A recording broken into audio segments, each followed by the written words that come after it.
this whole thing, dude. It's a super fun one too. Badass. Like how ridiculous it is. Yeah, but it's actually, you know, it's everything's there to make sure it looks like, yeah, it's a cowboy. The hands you know are what I also mean? my favorite. They're circles. Yeah, exactly. I even like, there was like a little toe at the bottom of the one. There was just like a little bit of one. I don't know if that was there. You got 2 kids, you said? Yeah. All right, let's turn, let's turn it. You can scoot back just like a little bit. Cool. All right, let's put this stencil on and we'll.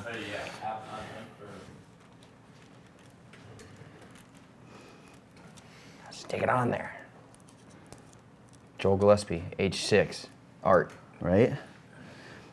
Almost there. I've told both my kids, I'm like, all right, you know, when you get to a certain age, you guys tattoo daddy. Like, Yeah, don't forget that toe. I know the toe's the best. There he is. There he is. I'm like, dude, when you get to a certain age, and now it's like, I keep telling my daughter, I'm like, dude, like, when you gonna tattoo me? She's like, I don't want to do that. Like, I'm gonna mess it up. I'm like, that's the point of tattoos like this. My kid, I always ask him, like, you want tattoos, buddy? You know? Like, I want him to be like, I want to get a tattoo like Dad. He doesn't want tattoos at all. I think that's the next generation. Because he's we're like- like the generation that has all of it. Yeah. And then every generation rebels. So, like, he's the like- next one, my son's like, not really. He goes, I don't want snakes and crap on me. That's what he said. Like, Snakes crap sound awesome. I was gonna say that sounds fucking sick. Yeah, dude. it sounds great. I'll set that up now. Like, I'll even pay for you to go to sleep like at the dentist and wake up with it. You know, it's like when people do their dogs and their cats. It like bugs me out so bad. So dark. I'm like, it's like dark. So dark. I saw one where it was a guy had a Sphinx and he had the vet put it to sleep and they were doing like something else. And he's like, oh, my tattooer's gonna come in and he did like Carpe Diem and he spelled it wrong. Because he has it on him, and it was also wrongly spelled. So there's a picture of him with his Sphinx, and it's both of them is wrong, and spelled completely wrong. I have a friend, well, an acquaintance that used to drive on Warped Tour, and he had this little hairless Chihuahua, and had flames down the sides, and I always felt so bad when I saw it. I was like, dude, that's so dark. Were they good flames at least? Okay. Yeah. I mean, it's still not good. It's still dark, but it would have been worse if it was like, it looked like it was done at like a meth house or something, you know? Yeah. Oh, that's a thing now, by the way. It's like young kids getting really shitty tattoos on like on their neck and face. Oh, yeah. Because they don't do them in shops. It's called SoundCloud. Dude, there's a kid on the tour we're on right now. He works for one of the opening bands. His first tattoo ever was a butterfly on his face. Never had any more. I was like, who did that for him, dude? They all do that. They all do it at home.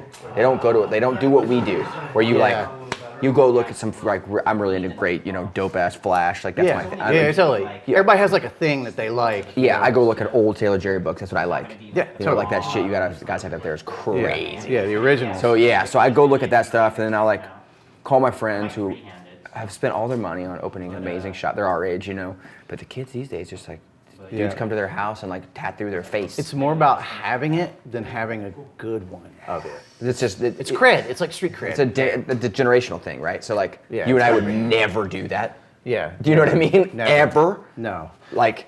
So it's just super weird. I think I was like 16. I was like at like the punk scene, and all my friends were skaters and stuff, and I skated a lot. And one of them got like their creepy uncle that just got out, you know, of prison, had a machine, and they were like, "Oh, he's gonna give it to us. We're gonna tattoo each other. You want to come over?" And I'm like, "I don't know. It doesn't sound something." No, they came in the next day, and they had. Do you remember the Etnies Devil? One of them did the Etnies Devil, and the other one did the Spitfire logo. Now, those logos, they look kind of loose. They're kind of like this. They're kind of like, you know, so if you do them bad, they're still what they are. So I was like, maybe I should get like an octopus on my stomach or something. And I was like, you know what? I'm going to wait. Just something in the back of my head was like, I'm going to wait. I hadn't even really seen good tattoos yet, other than like on Headbangers Ball and like Ricky Rackman. Like that was all. Because I was in like Virginia where there was like nothing. Hell yeah. So like, I was like, should I? And then they kept doing it. So then they just kept showing up with more, kind of like you're saying. They're just friends and they're just working on each other. And they were like, oh, you can do a couple of them. I'm like, that machine looks like it breeds hepatitis. I don't like any part of that. SoundCloud rappers now, and like even like Post Malone, big guys like that, they all get tattooed at home. Yeah. Dudes like random ass dudes come over and tattoo these guys, and it looks fucking crazy. Yeah. Like. Have you seen tattoos? Have you seen Post Malone? Have you seen tattoos on his face? How they're all falling out and shit. Yeah. I'm like, that's on your face. Yeah. You could have done it good. But he recently went to Japan, and there's this guy named, his Instagram waves is on his head? Banganji. That's just That's tight. tight as fuck. It's super I would tight. get that tattoo. I was mad that he got it because I was like, man, I should have done that. Should I have done want the that other done, side. but I don't want to shave my head yet. Dude, the head, it's like, I got the whole side of my head done a couple months ago, and I picked a guy that I'd worked for a long time, a friend, and I thought, I got everything else. It's not going to be that bad. Yeah. You know, it's going to suck, but it's not going to be that bad. He lays the first line in, and I was like, oh no, this is twice as bad as I thought it was going to be. And I had to like lay my head down like this, and he just kind of was he's like heavy-handed old school guy, so he's just like burying the lines in me. And he doesn't even do like the line work break and then we're going to color, because I'm like, when is this going to stop? He's like, oh, I'm already shading. I'm like, can you just give me a minute? Can I get up and back teen or something? He's like, all right, fine. And in my mind, I was like, I am going to Irish goodbye this guy. You're going to leave half done. I was going to say, you know what? I'm going to get a soda across the street. Do you want anything? And then he'd never seen me again. And then I'd call him up years later, like, can you finish this? But it was so bad. And then I'm like thinking, like, maybe I'll make 2 sessions out of this. Like, maybe we don't do this in 1 session. He's like, no. He goes, I'm sorry it's taken so long. Every time I put the needles to your head, blood goes everywhere. And I'm like, that's not what I want to hear at the point of me being in just horrible pain. So I told him I wanted the other side of my head done, and every time he comes into town, I just hope he doesn't contact me. Just like, I hope this doesn't happen. All right, so let's get to the fun part of this. You want to tattoo this bitch? Yeah, let's do this. Let's start with some awesome guns. They're just Great though. You know what? It's hard as an artist to like do something and people look at it and not go, "What is that?" You know what that is when you look at Those it. are guns. Like those are guns. That's a happy cowboy That's too. my He's favorite very thing. happy. He's very, very happy. Look how cool he is. I like how big we decided to do it too. Yeah, I was thinking like you were gonna maybe do it smaller in between some stuff because I was like assuming dude. you had work already and we were gonna kind of work around it. So, but then you were like, oh, I want this size. I'm like, oh yes. I'm covered everywhere else but my legs. This is I never wear shorts, so I never get leg tattoos. I'm trying to now, but I can see from your very festive shorts today. yeah, yeah. This is all I have. So I wish every tattoo was like felt like this or on your arms. You know what I mean? Oh yeah, yeah. Where you can have a conversation and hang out. I'm pretty light-handed as You it are goes. very light-handed. You know, like as that goes, like I've been doing this for like over 20 years, and I just feel like I do like a lot of large-scale stuff, and like if you really lay into somebody, like they're doing a back piece, like you already know, if you give them like one session that's really rough, you don't see them for a while. No.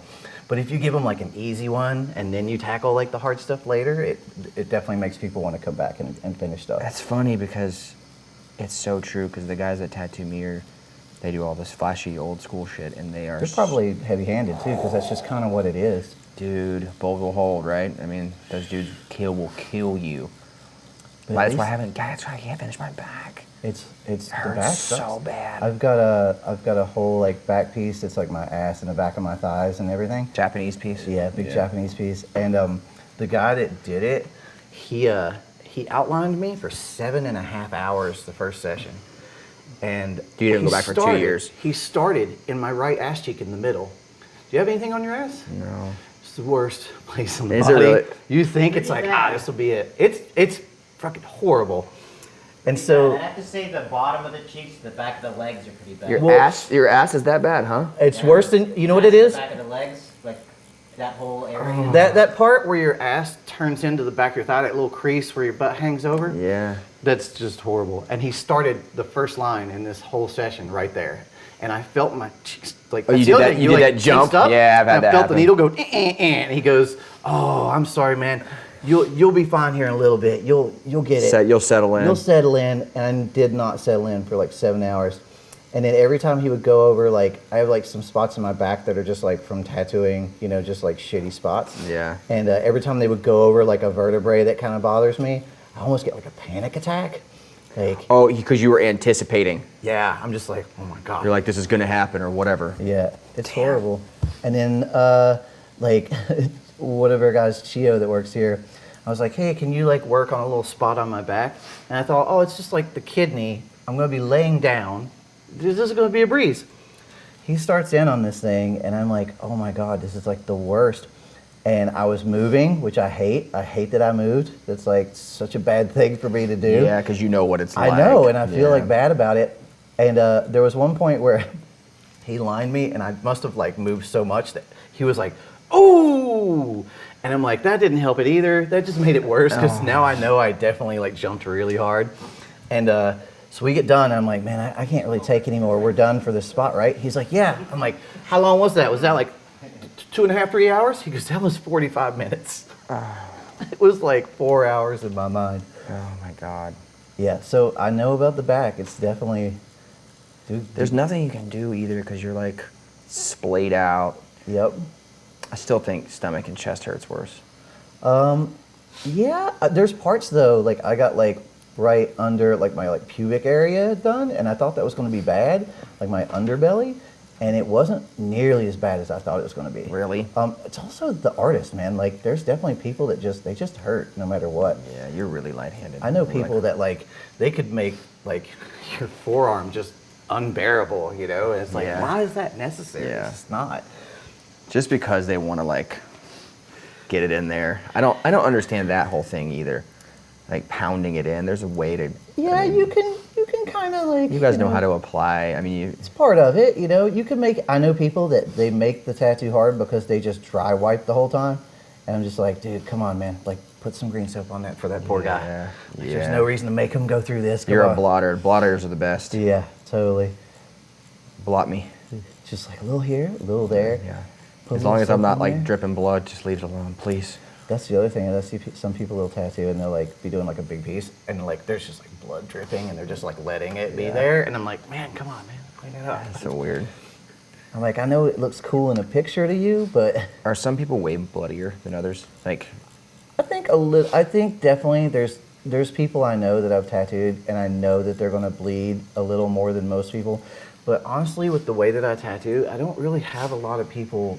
It's just kind of like this. It's like a little plasma and that's it. And I try and like really be as nice to the skin as I possibly can so they heal well, you know? yeah. So like I don't really have much of that, but I definitely have had people come in and like, you know, they partied really hard the night before. Like they're not normally people that drink. Because like if you're the type of person that has some beers at the end of the day, it's not going to affect you getting tattooed. No. But if you're like, you know, some college kid that doesn't And you do go it the out night and before, drink you like do it 40 shots, drinks, yeah. then it definitely happens.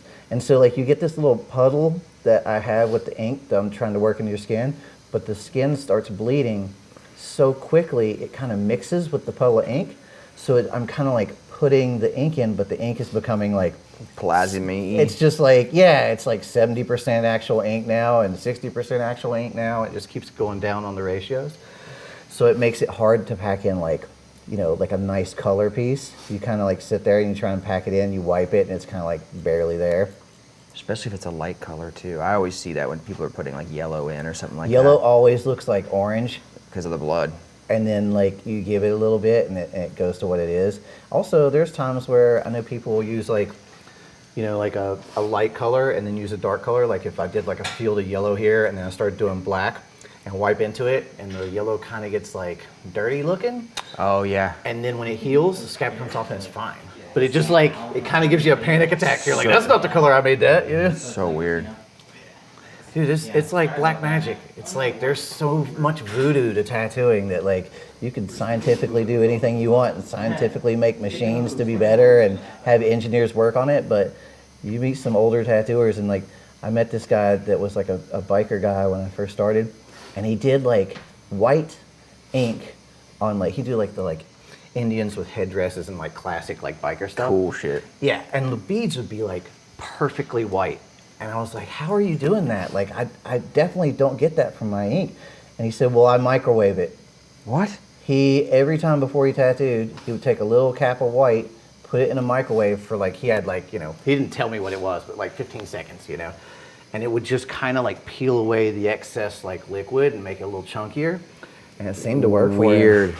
I mean, maybe those How people... does one figure that out is the weirdest part. Exactly. Oh, exactly. That's the other thing. How's somebody like, well, I decided I was going, I'm just going to microwave that shit, man, and, get that headdress going. It's kind of like when you see like certain food and you're like, who was the first person to decide to eat that? Yeah. Like, Yeah.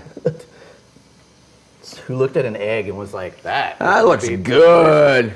unborn baby in a little shell? Unfertilized baby. Let's eat that shit. Y'all ever had chicken ovaries? Yeah. I want to put chicken on my chicken. That's so true. Yeah, there's so many tattooers that I'm like, well, what do you do for this situation? And they say some stuff that sounds like it came out of like an occult book, I'm like, you did what? Well, to get my black this way, I get a big vat and I pour it in there and I let it boil real low and slow for about 2 days while I have an apprentice start it. And then I pray to Satan, and then I tattoo these people, and it looks like this. Yeah, it looks just like this. It's an exact prayer though. I can't let you have that prayer book. I was going to ask you this, how competitive do you feel like this field is?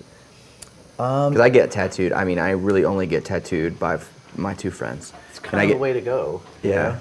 I think like when I started around 20 years ago, and I started in the South, and I started in like Tennessee, I think like we didn't know, because there was no internet in the shop, and most of the tattoos you saw were out of like magazines and stuff. Mm-hmm. So I would look at magazines and be like, oh man, that's cool, you can do that, and I would kind of like try and better myself by looking at that, because there wasn't a lot of tattooing down there, so it was kind of like I had to like get it where I could. Right.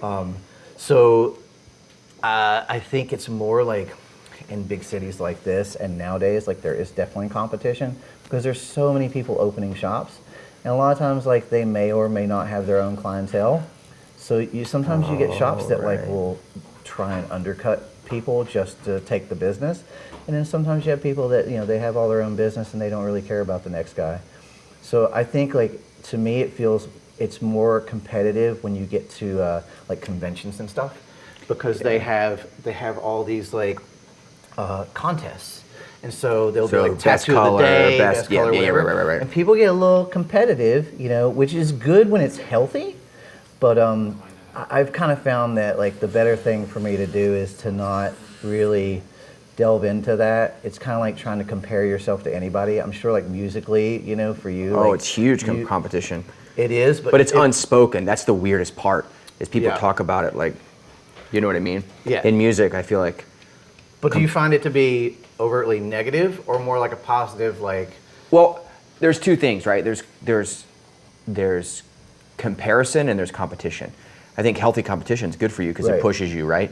Obviously. But comparison will fuck you up. You're right. It will. Do you know what I mean? Like your psyche up. If you look at yourself and you look at your career in your art, because let's face it, we're both artists, and you're like, oh, like this dude did that and he did it better than me or whatever. It sucks, dude. Yeah, you get so down on it that you don't produce the way you should. Right. Because you're looking at, you're like, oh, well, it's not that. Or your art becomes unoriginal because you're like, well, they did this and it worked. This band did this and sold 10,000 tickets instead of the 5 that we sold. You know what I mean? Or That's like the thing whatever. I try and do really hard when I look at tattoos is I try to take periods where I look at a lot of people's work and I like, oh, I really like that and I like this and I like what's happening. And then I also have periods where I try not to. Yeah. Because I feel like if I'm just looking at people's tattoos all day, subconsciously I'm going to do one. For sure. I'm going to like do something, not even meaning to. Yeah. It wouldn't have been my normal choice. It's just because now I've witnessed it enough. It's hard, man. Being an artist it's a lot more difficult than you thought when you got into it. And most guys that I talk to that are successful, and not being stupid, but us included, it's like you just put your head down and do your shit. Yeah.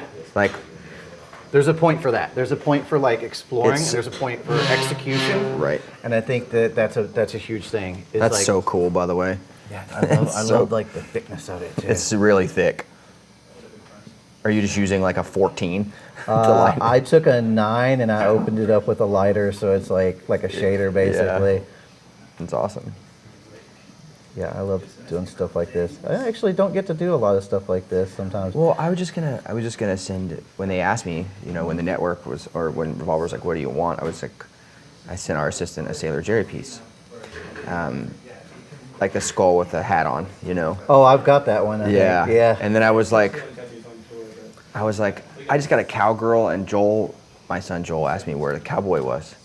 And I was like, why don't you draw one, buddy? That's great. And so he drew it the other day, and his mom sent me a picture. That's cool. Like I like how he had participation in it. You know, dude, he's gonna be like 35 one day and still be like, I love that. You know, like it's still gonna be something cool to him. Yeah. It's my favorite tattoo, by the way, I've ever had. Like this one, which is so silly, but this is my favorite tattoo awesome. ever. And just this scenario, because you're a Southerner and you get it. You get where I come from. And where'd you come from originally? My family's from Tennessee and Georgia. Where in Tennessee? Chattanooga. I'm from Johnson City. Yeah, my drum tech's from Johnson City. And then I grew up in Florida. Oh, yeah. That's a likely story. I've heard that a lot. Where people are like from there and you bounce down and they bounce up. Yep. I live in Utah now, though. Actually, You're saying how do you like Salt Lake City? I really like it. There's a really when I went out there I'm talking 8 years ago. Yeah. A lot of the next generation of Mormon kids are super into hardcore and stuff like that. They're super into it. Specifically straight edge stuff too. I live downtown right now, but I just got 5 acres and I'm actually building a house on it now. That's awesome. I love the weather there. You could be in shorts like you are now and there'd be 2 feet of snow and it just not doesn't cold. matter. Yeah, It's so awesome. People don't realize it's not cold. It's not bad at all. It's not cold. Yeah, I love being there. And half of the tattooers that were with me, they went immediately to Colorado because of the snowboarding.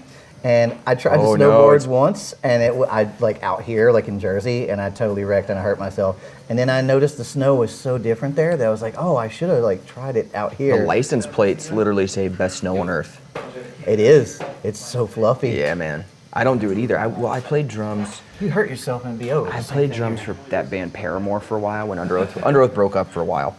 And so I played, and they're a big pop band, they do the garden and shit. And I had a contract where I wasn't allowed to go. Because if you break your wrist, right. They're making they're making a higher dollar ticket price than we are. Right. Yeah, you're fucking with their wallet when that happens. Yeah, so I didn't do it. And then I just stopped doing it. I stopped skateboarding because when I was apprenticing, I was like, I'd go out in the parking lot and skate for a bit. And the guy that taught me was like, you probably don't want to do that. And I'm like, why not? And he's like, well, if you fall and you break your wrist, you're done. Fucked. And he's like, that's even if you heal well eventually, he was like, it's going to hurt the rest of your life. And you're going to be out of work for what? 6-7 weeks. Can you afford that? And I'm like, you know what? I'll watch some skateboarding on TV and be just as happy. 411, bro. Yeah, VM. totally. Just be like, I'll get some of those videos and I'll be totally fine. And I follow on Instagram Hall of Meat. And Hall of Meat is the thrasher, the one where they wreck. Yeah. So I see it and I'm like, yeah, cool, I made the right decision. Be somebody's bone hanging out of their arm and I'm like, oh God, thank God that's not me. Just a couple years ago, I remember the guy's name. There's a basketball player that jumped up and came down and his shin came out of his... On TV? Yeah, did you see that? Oh, no, I didn't. I'm going to have to look that up. Yeah, I'm going to find it right now. I don't know why I love that shit, but... I do too. It's fucking It just gross. keeps you grounded. You're like, oh, yeah, I'm not... There used to be that arcade game, Top Skater. Oh, had yeah, the skateboard. Dude, I'd get on there, I'd get so hyped, I'd go in the parking lot and hurt myself because I thought I could skate better than I could. That thing's tight as fuck, dude. Alrighty, there we go. I'm going to walk around with it before I put that stuff on. Yeah, Is that totally. all right? Yeah, walk around Will with you it. clean it for me before we leave? Yep, sure will. There it is. Joel Gillespie. Kind of reminds me of those old Don Quixote drawings. Oh, yeah. That's what I love about it. Oh, my foot is all the way asleep. Oh yeah, don't All the way asleep. We're Underoath. Oh yeah. Thank you so much for having us. Eastside Inc. Josh, Thanks to Josh. you're the man. Good to have you guys. Perfect. Thanks to Oren. Thanks. Yeah, Definitely thank you. back here. And thank Thanks, you Revolver. to Revolver Yeah. for getting us all together. And please come on down to Eastside Inc. Do it. and see these guys at concert. Yeah, please. Pleasure.